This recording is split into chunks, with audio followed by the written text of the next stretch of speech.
कार्यक्रम के पुण्यार्चक हैं प्राचीन श्री अग्रवाल दिगंबर जैन पंचायत रजिस्टर धर्मपुरा, प्रधान श्री चक्रेश जैन, महामंत्री श्री विजेंद्र जैन, कोषाध्यक्ष श्री शेखर जैन, सचिव श्री नीरज जैन, मंदिर मैनेजर श्री पुनीत जैन।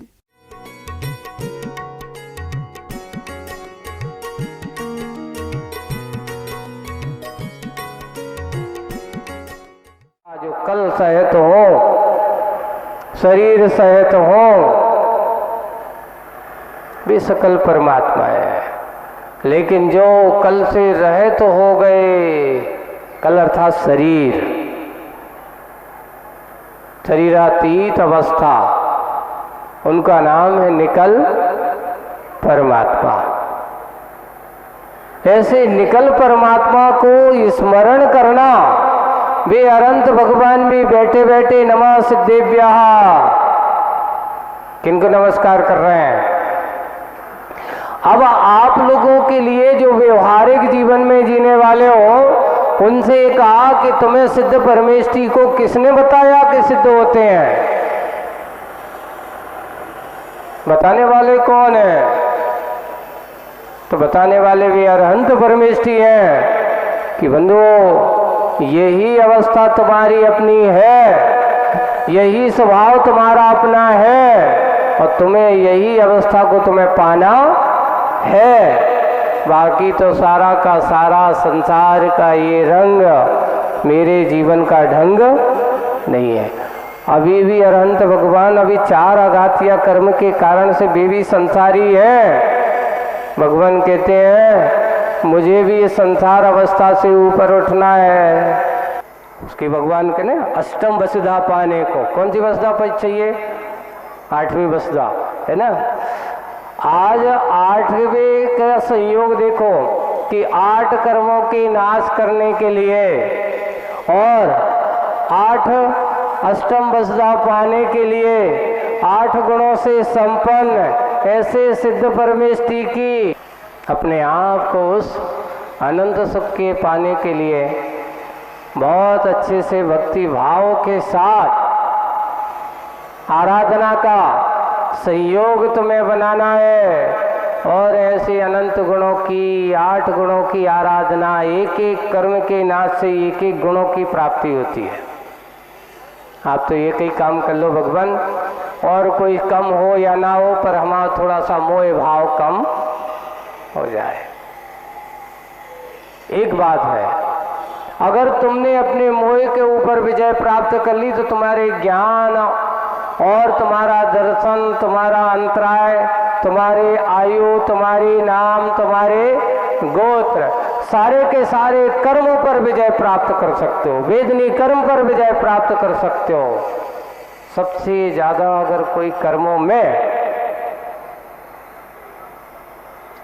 आपको समझना है तो इसने आचार्यों ने लिखा है, सबसे ज्यादा परेशान करने वाला कर्म अगर है तो मोहिनी कर्म। और फिर बाद में ये भी कहा सबसे ज्यादा कमजोर कर्म अगर है तो वो है मोहिनी कर्म, डरपोक। जैसे कहते हैं ना, कई बार जब कोई सामना हो ना तो सबसे पहले कौन भागता है? बोले कि जो सबसे ज्यादा डरता है वही सबसे पहले भागता है। वैसे ही लिखा है 8 कर्मों में, हमारे इन कर्मों में सबसे ज्यादा डरपोक और सबसे ज्यादा भयभीत करने वाला भी यही है और सबसे ज्यादा भागने वाला भी यही है। 10वें गुणस्थान में सबसे पहले अगर किसी का या क्या हो, सबसे पहले किसी कर्मों का क्षय होता है तो सबसे पहले मोहिनी कर्म का ही क्षय होता है। और मोहिनी कर्म का क्षय जिससे करते हैं और फिर अंतर मुहूर्त में सीधा केवल ज्ञान, ज्यादा समय नहीं लगता। बस भगवान ने आज अपन क्या करें? ध्यान करना है, अपने आप को बनाना है कि देखो भगवान, मैं यहाँ स्वाहा करूँगा। कई को आपको याद करते हुए, अर्घम निर्वपामती स्वाहा। समझ लेना, मेरे अंदर का ये कर्म जल रहा है, ऐसा महसूस करना। आपको ऐसे ही अपने अंदर की धारणा, अपने अंदर की ऐसी भावना मात्र चावल को थाली में मत पटकना। पटकना है तो अपने कर्मों को पटकना, अपने आप के उस कर्मों की धूल बना करके जलाने की कोशिश करना, तब तो आपकी शुद्ध चक्री आराधना करना सार्थक होगा। मुझे कुछ मिले या ना मिले भगवान, बस आपके चरणों की भक्ति मिले, मुझे तो और कुछ नहीं चाहिए। क्या चाहिए? एक ही बात, आवाल्याजन देव देव भवता श्रीपादयो सेव्या सेवा सक्त विनय कल्पलतिया। बस कुछ नहीं चाहिए मुझे इस जीवन काल में, मुझे कुछ मिले या ना मिले। और मैं तो ये चाहता हूँ कि जीवन का अंत क्या कहीं पर भी हो, किसी भी पर्याय में हो, जहाँ कहीं भी हो, पर मुझे तो आपकी सेवा, आपकी भक्ति करने का समय मिले। एक बार बहुत अच्छा चिंतन चला। आचार्य श्री कहते, देखो आचार्यों ने भक्ति सूत्रों में लेकर के कितनी रहस्य की बात लिखी है। उन्होंने लिखा, हे भगवान, मैं आपके जन्म जन्म कृतम पापम जन्म कोटि समार्जितम जन्म मृत्यु जरा मूलम हन्यते जिन वंदनाथ। और लिखा कि हे भगवान, मुझे जन्म मिले और जन्म मिले, लेकिन मुझे कब तक मुझे आपके चरणों की सेवा करने का सौभाग्य मिले? जब तक मुझे निर्वाण सुख की प्राप्ति ना हो जाए। अर्थात उसने क्या मांगा बताओ?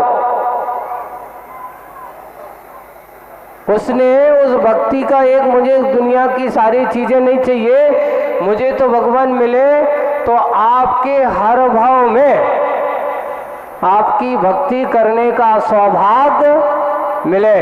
अर्थात उसने ऐसा चीज मांग ली कि ऐसी भाव मांगे कि भगवान, अगर मुझे आपकी भक्ति का सौभाग्य करने का सौभाग्य मिलेगा, आपकी भक्ति करने का पुण्य मेरे जीवन में पाले में होगा, अर्थात मेरी कभी दुर्गति होने वाली नहीं है। आपको दुर्गति चाहिए कि सुगति चाहिए?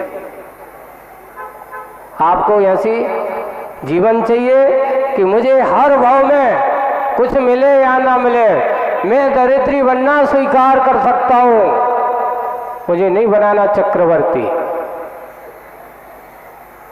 मुझे नहीं बनना चक्रवर्ती, मैं दरिद्री बनना स्वीकार करूंगा, लेकिन मुझे तो बस आपकी भक्ति करने का सौभाग्य मुझे मिले।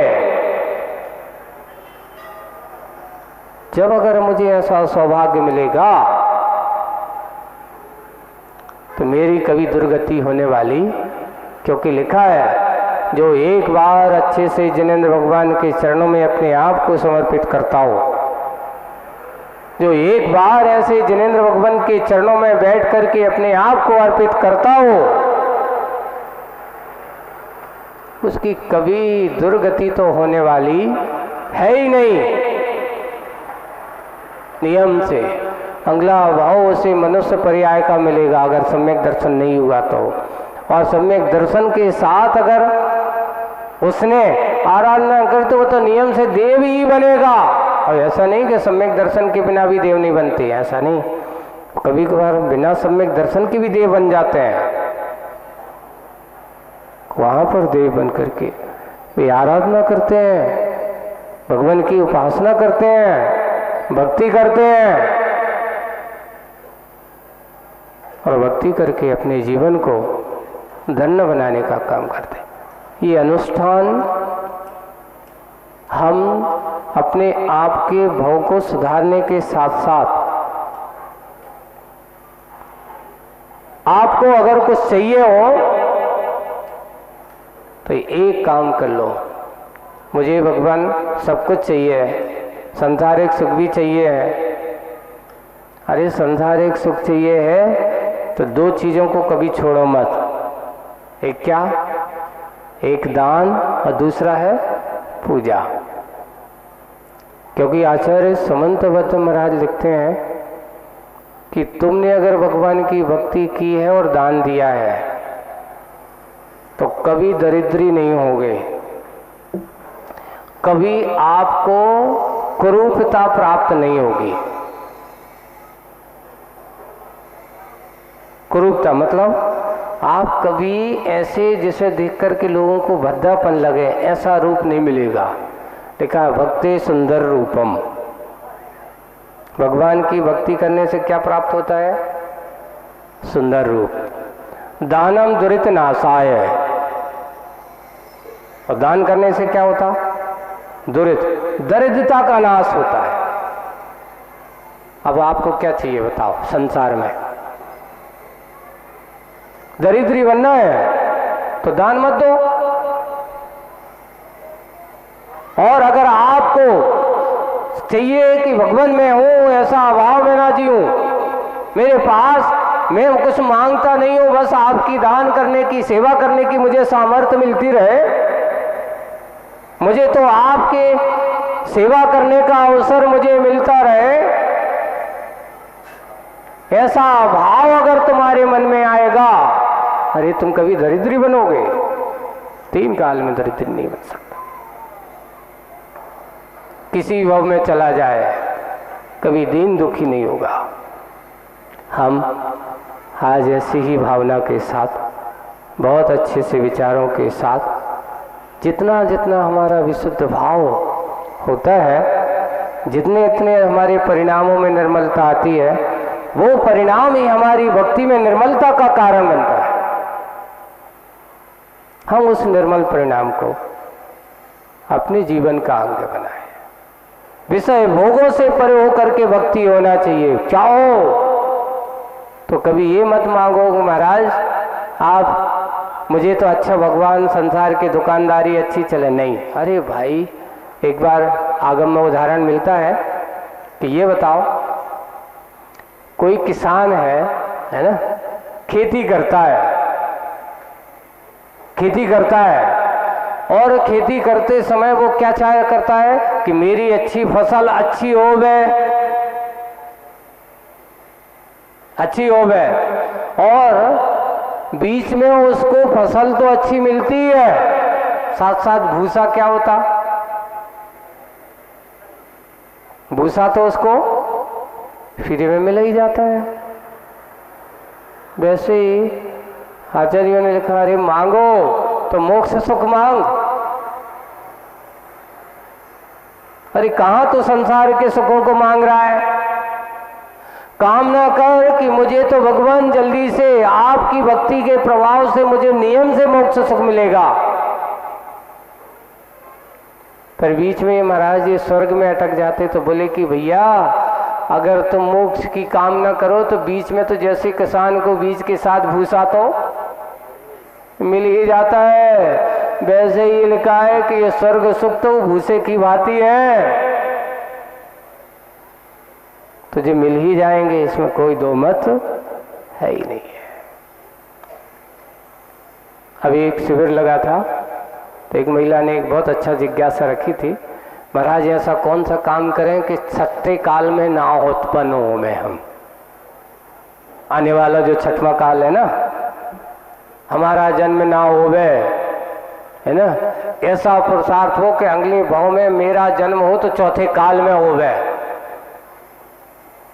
जब हमें साक्षात तीर्थंकरों का समागम मिले, मैंने कहा बहुत अच्छी बात है, ऐसी भावनाएं कौन हो सकता है बंधु? आने वाला जो 6वां काल है वो क्या दशा है मालूम है? उस काल की क्या विचित्रता है? आज तो तुम्हारे जीवन जीने के लिए, घर में रहने के लिए घर है, आने वाले काल में तो कोई सब के सब बेघर होने वाले हैं, घूमने वाले हैं, कोई जंगलों में, कई बिल में रह जाएंगे, कई पेड़ों पर लटक जाएंगे, जानवरों जैसी स्थिति होना है। कोई धर्म कर्म नहीं रहेगा, कोई धर्मात्मा जीव नहीं रहेगा, धर्म से भ्रष्ट होकर के जिएंगे, छोटे छोटे एक एक हाथ के शरीर, है ना। ये चीजें देखो, 6वां काल भी 21,000 वर्ष का है, और फिर वापिस जब लौटेगा तो फिर 21,000 वर्ष का है, पर 5म काल होगा तो वो भी 21,000 वर्ष का है। कितने हो गए जी? 3 21 कितने हो गए? 63 हो गया, है ना। ये 63,000 वर्ष निकालना है। अगर मात्र तुमने अच्छे से भगवान की भक्ति पूजन की और अगर जगन्य भोग भूमि भी पहुंच गए तो कितने हैं वहां की आयु मालूम है? एक पल की आयु है। और वहां से फिर सीधा स्वर्ग जाएगा। स्वर्ग से फिर आएगा तो फिर यहां पर आएगा। अगर तुमने आज अच्छे संस्कार से युक्त किया तो इतना निश्चित है कि तेरा अगला भव छठे काल में होने वाला नहीं है। किसको जाना है छठे काल में? कोई ने नहीं जाना है। छठे काल से बचना है तो क्या करना चाहिए मालूम है? मौका मिला है, एक नहीं दो दो छठे काल का अनुभव करना है बंधुओं। अगर ये मौका छोड़ दिया तो फिर अगला काल ना जाने कौन से काल में उत्पन्न होंगे। ऐसे दुखों से बचने का, दुख आपके हाथ में ना आए, है ना। ये संसार की इस विचित्रताओं में भटकते हुए आत्मा को हमें इस संसार से पार उतारना है, संसार से ऊपर आना है। तो एक ही काम करना है कि मेरा क्या पुरुषार्थ होना चाहिए। ये मौके सिद्ध चक्र महामंडल विधान आदि का कार्य जो अपन करते हैं, इनका उद्देश्य हमें भगवान, मुझे कुछ नहीं चाहिए, मुझे स्वर्ग नहीं चाहिए, स्वर्गों का वैभव नहीं चाहिए, मैं तो कामना करूंगा सीधा मोक्ष सुख की। हम अपने भगवान के अंदर आस्था का भाव जगाएं, अपने अंदर आस्था भाव जागे कि आपके भगवान के अंदर और भी त्राटता के प्रति हमारी आस्था और बढ़ती चली जाएगी। सबके अंदर ऐसे भाव हो। पुण्यार्जक परिवार है, सभी परिवार ने या जो भी अपना अर्जन करने वाले हैं, देखिए थोड़ा सा मोह का विसर्जन करने का निमित्त यही होता है, यही निमित्त मिलता है कि जब हम अपने मोह को थोड़ा सा कम करके और उसको पुण्य में परिवर्तित करने का कार्य करते हैं। क्योंकि मोह के उदय में मोह करोगे तो पाप का ही बंध होगा, लेकिन मोह के उदय में अगर आपने थोड़ा सा उस मोह को पुण्य के कार्य में लगा दिया तो वह मोह कर्म तुम्हारा पुण्य कर्म में परिवर्तित होता चला जाता है। आपको अपने अंदर इस पुण्य के प्रभाव को बढ़ाने की कोशिश करना है। इतना ही कहते हुए विराम लेता हूँ कि संसारी आत्मा भटक रहा है, इस संसार में भ्रमण कर रहा है, उस भ्रमण से अपने आप को बचाना है और बचा करके ऊपर उठाना है। ऐसे ही हम उससे ऊपर उठने की कोशिश करें। इसी भावना से बोली अनंत अनंत सिद्ध परमेष्ठी भगवंतों की जय। परम पूज्य आचार्य गुरुवर श्री विद्यासागर जी महाराज की।